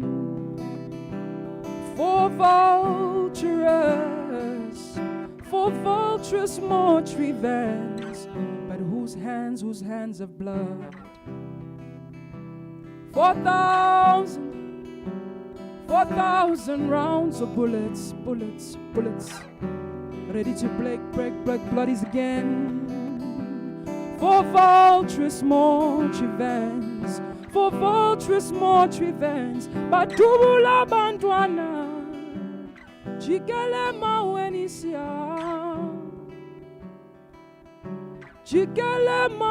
siyamba, 4 vulturous mortuary vans, and whose hands have blood. Contradictions fill the skies, but to Billy they vow. Big-bellied politicians mutter about how you'll be remembered. The street names echo your fame, misused freedom songs, your names. Your blood trickles down broken drains, sometimes in vain. You see the kush of your youth was blood, guns and revolutions. Fists in the air now, tear gas in your hearts. You see the kush of your youth was blood, guns and revolutions. Knees in the air now, tear gas in your hearts. So yeah, ballet, yeah mama, baleka baba, baleka baba, baleka baba. Baleka baba, Nancy Melo yellow. died with nothing still, although museums are filled with stories of your ill-rewarded heroic deeds. The gaze of the martyrs falls heavy on our wills, thick in the throat of youthful self-inflicted guilt. You see the kush of your youth was blood, guns and revolutions, fists in the air now, tear gas in your hearts. You see the kush of your youth was blood, guns and revolutions, knees in the air now, tear gas in your hearts. Oh yeah.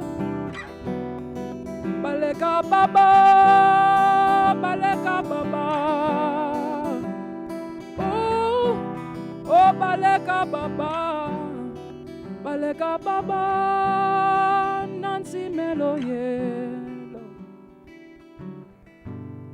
You raised your calloused hands for a share in your own land. Your blood flooded the foothill onto wealthy hands. The gaze of the sons and daughters falls heavy with bloody questions, thick in the lies of allies bound by miners' blood. You see the kush of our youth, still blood, guns and revolutions, bullets in the air now, tear gas in your hearts. You see the kush of our youth, still blood, guns and revolutions, bullets in your backs now, questions in your hearts. You see the kush of our youth, still blood, guns and revolutions, bullets in your backs now, questions in our hearts. You see the kush of our youth, still blood, guns and revolutions, bullets in the air now, tear gas in your hearts. So balega baba, balega mangu, so balega baba.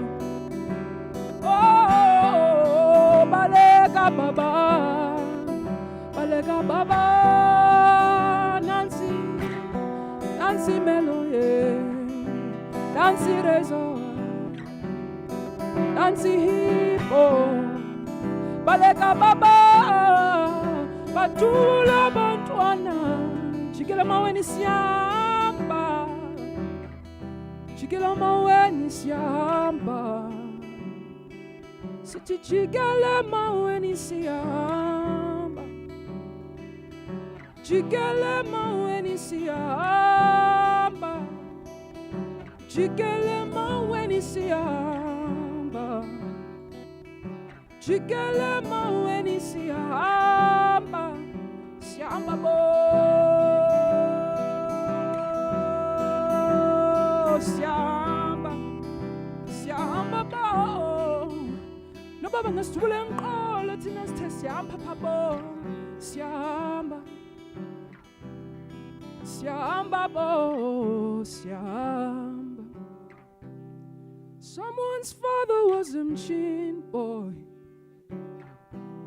someone's husband was a mchin boy, someone's brother was a mchin boy, was a mchin boy. Babulelwe ngumchin kabani bo, babulelwe ngumchin kabani bo, babulelwe ngumchin kabani bo, babulelwe ngumchin kabani. Ewenu yasibambezela.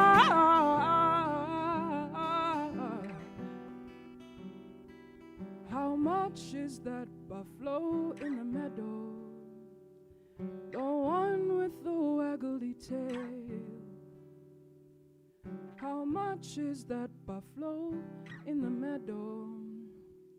I do hope that buffalo's for sale. Two bulls in a crowd. Two bulls in a crowd. Two bulls in a crowd. I two in a one. I one must die. Two bulls in a crowd. Two bulls in a crowd.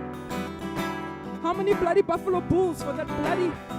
How many bloody buffalo bulls for that bloody buffalo bull in the meadow? Shoot it, kill them, shoot.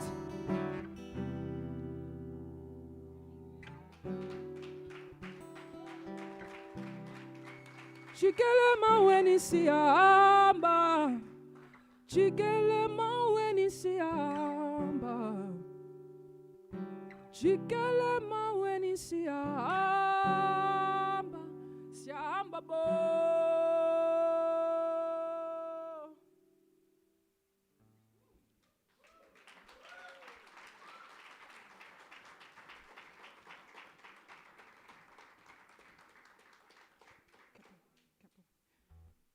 Thank you so much. I'm gonna sing a happier song. Kwabahlolokazi, I just wanted to, say uba andindelanga ngobhala ezi ngoma, andiza ngovusa amanxeba. Siyazibuza ke ezi questions kwaba bantu. Kodwa enye into sifuna uyithetha apha is that abantu bahamba bathi bayahamba kule kopi. Abafuna nje ugoduka. So nangoku siyabakhulula, siyabakhapha, siyababulela. Nani siyanicinga. Nakwimini xa ningekho sezindabeni okanye kukho i-commission siyanicinga singabanye. Simcinga uba nihleli kanjani. Iifamily zenu zihleli kanjani. Nalo msebenzi niwenzileyo phaa ngaphandle. Siyambulela because it means that ikhona into eniyenzayo niyiprocesayo. Asikwazi unazi uba niziva ninjani ngaphakathi. Sitsho nje singabantwana ba ngcwesi. Ngaske loo mini le justice niyifumane. Okwangoku siyazicula ezi ngoma kwi-festivals, siyachukumeza, siyabuza uba iBuffalo Bull yona lena yimalini. Abayivayo bazoyiva.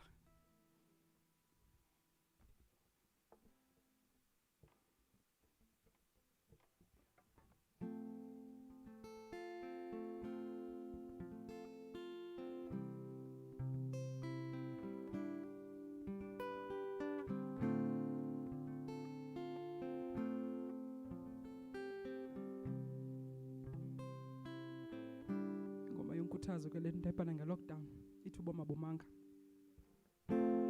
Bekukudala ngoko useneminqweno khawutuwela ibhlorho uzenganeno. Bekukudala ngoko usenazwa injongo khawutuwela ibhlorho uzenganeno. Sasikhule sonke Spupe emazulwini, stakamelilanga, izandikhumbuze boma bomanga. Asozabekho fana nawe, ofana na, asozabekho fana nawe. Ofanana sozabeko vula mehlo ujonge noba akululanga ndakazivukile bomabumanga. Izakhono zakho neziphiwo zakho azuphelelanga ubomabumanga zizokhanyisela ibemhlophe indlela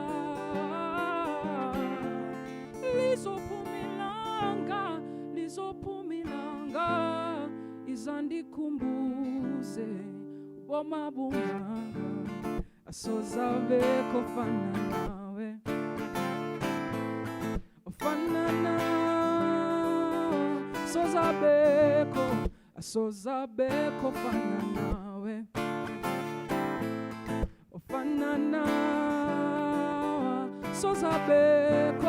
asozabeko fanana lizophumilanga. Ofanana asozabeko fanana lizophumilanga yo mama. Fanana sozabeko asozabeko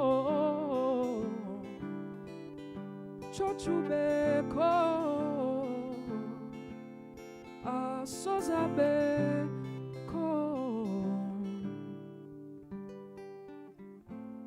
Bekukudala ngoko useneminqweno khawutuweli blorho uzenganeno. Thank you so much. Siyabulela kakhulu.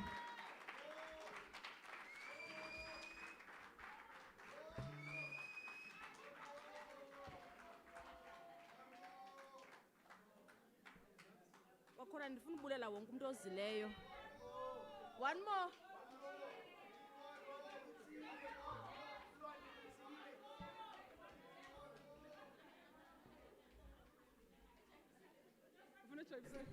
Oh.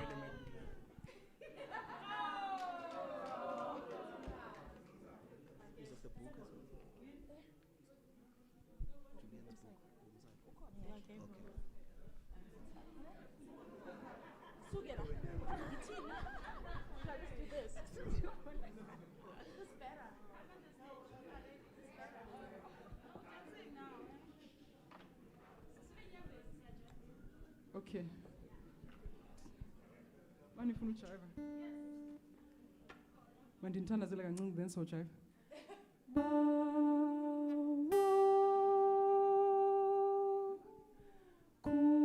Kusela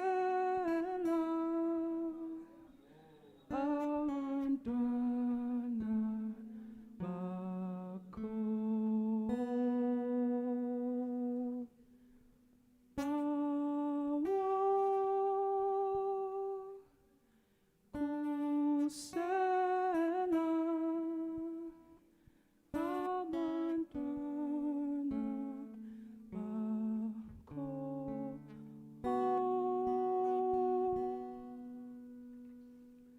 Okay, now we can dance.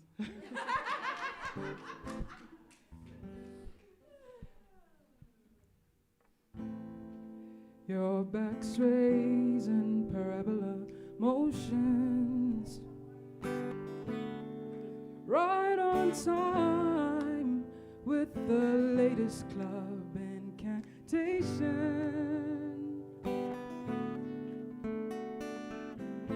We live for the weekend, working up the courage. Oh, and we pray away, pray away, pray away the pain of not being in alignment with our dreams. Bet your life, go on, be alive. Ain't nobody living out here. Be someone who's living out here. Bet your life, go on, be alive. Ain't nobody living out here. Be someone who is living out here. Bet your life, go on, be alive. Ain't nobody living out here. Be someone who's living out here. Bet your life, go on, be alive. Ain't nobody living out here. Be someone who's living out here. Your eyes are waning like the moon, like a dream deferred, whose time has come and gone too soon.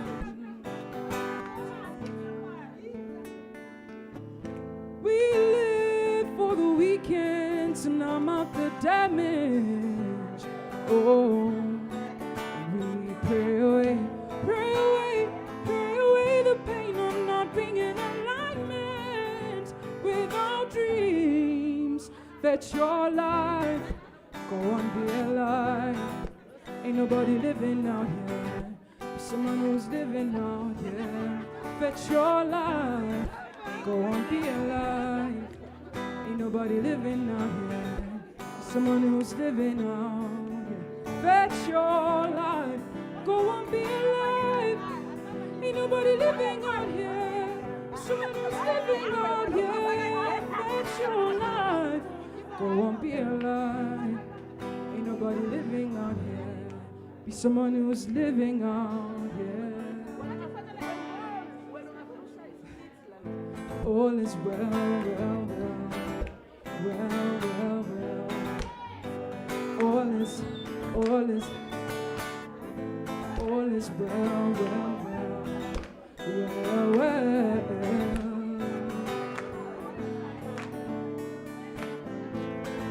is well, well, well.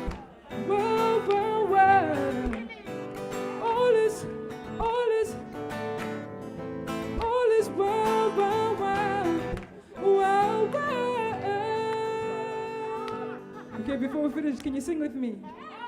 I go, it is well in my soul, it is well, beautiful, in my soul, kuhleke,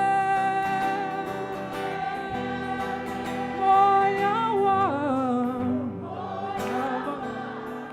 kuhleke, moya wami. That's your life. Thank you so much. Go on, dear life. Ain't nobody living out here. Be someone who's living out here. Fetch your life. Go on, be alive. Ain't nobody living out here. Be someone who's living out here. Thank you so much. Sabulela kakhulu.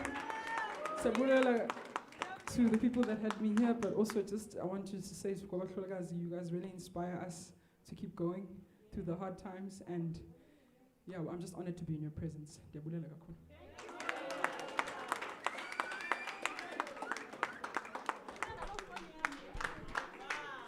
Okay.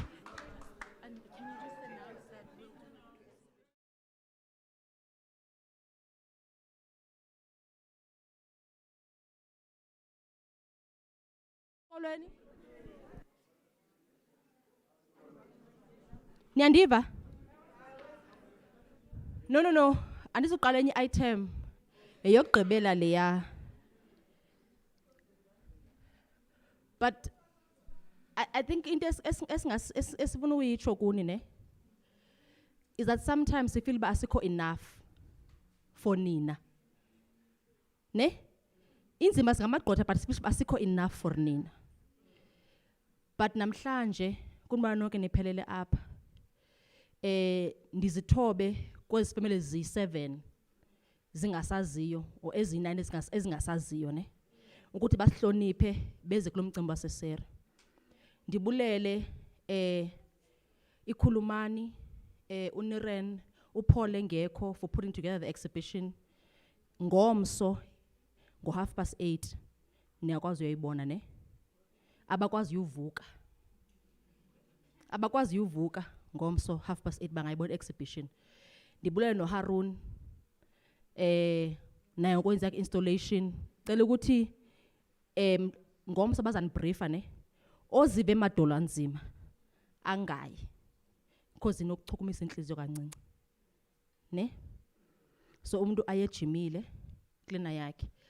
But ndifuna ubulela kakhulu with the Forge lessons le streaming. Ndibulele iConhill ngosinikeza indawo. Ndibulele bonke abantu abathethileyo because are still here. Ndibulela kakhulu abantu bahambe nathi lendlela, you know, the Marikana support campaign. Umkhulu wenu Jim ukhona.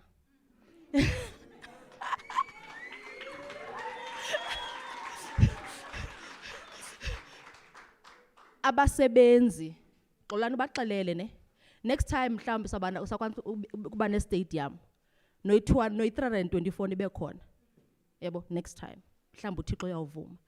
But for wonke umuntu ozileyo namhlanje iMarikana is part of the heart yesere. So sibona nihloniphe kakhulu ngokuza apha. And siyabulela Msaki ngoba uvume ukuza apha. Siyabulela nani bani nisiqhaqha nikhulula igazi. I'm going to end it there. Ngoku sizawutya ukutya kupheke kamnandi. Sister's Kitchen singakhululeka.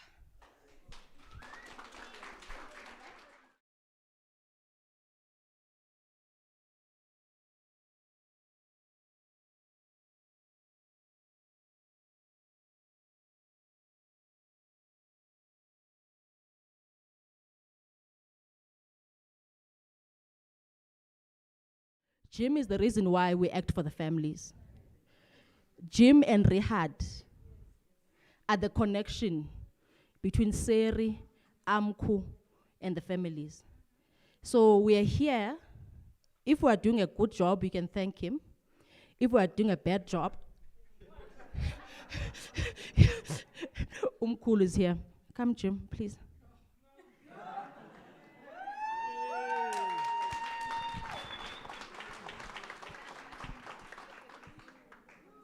Well, I'm really not often lost for words, am I? I normally speak for a long time, but 10 years. I flew in this morning, and I just wouldn't have missed it.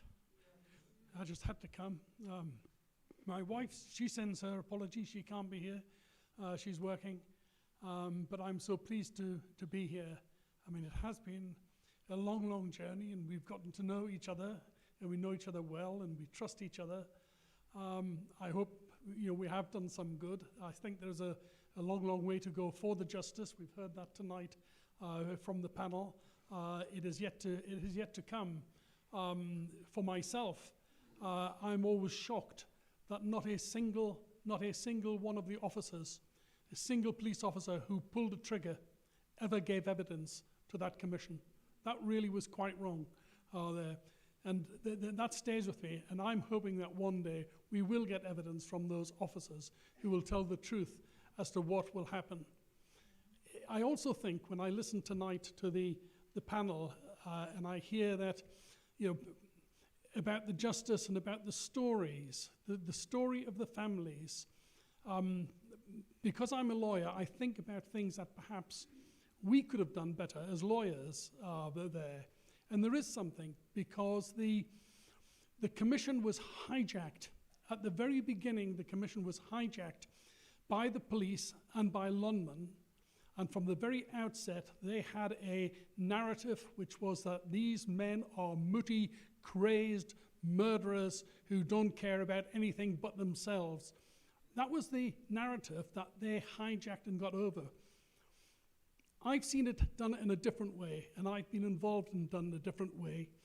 And if I had my time again back here in Marikana, if the commission was starting all over again, I would have said the very first 2 weeks must be given over to the family's stories. It was a disgrace that you came at the end of the commission. A disgrace that you came at the end of the commission. You should have been at the beginning of the commission. For the first 2 weeks, one after another, each of you going up and saying, this is my husband, this is my son, these are the people they were, these were the people they supported, this was the goodness in their hearts. We would have set the agenda then. We would have set the agenda because the televisions would have been there, they would have been seen that ordinary human beings had been murdered. That's what I've learned there. But never mind, we come back to it. I believe that one day we will get justice. I look at the killings that happened in a football pitch in England, where 96 people died because of the negligence of the police officers. It took, I think, 40 years, but they got some form of justice at the end of the day. I look at Northern Ireland, where people were killed in the 1970s. It took 50 years, and they got justice at the end of the day. I'm sure that we're going to get justice here in Marikana. What can I say? I love you all. My real sad is I'm getting on. Next birthday, I'm 78. And I think, will I get to Marikana again? This is my hope. So my hope is to meet you all again in 2 years or perhaps 3 years, and to bring my wife Margaret with you. But I love you all. And for those of you who know, so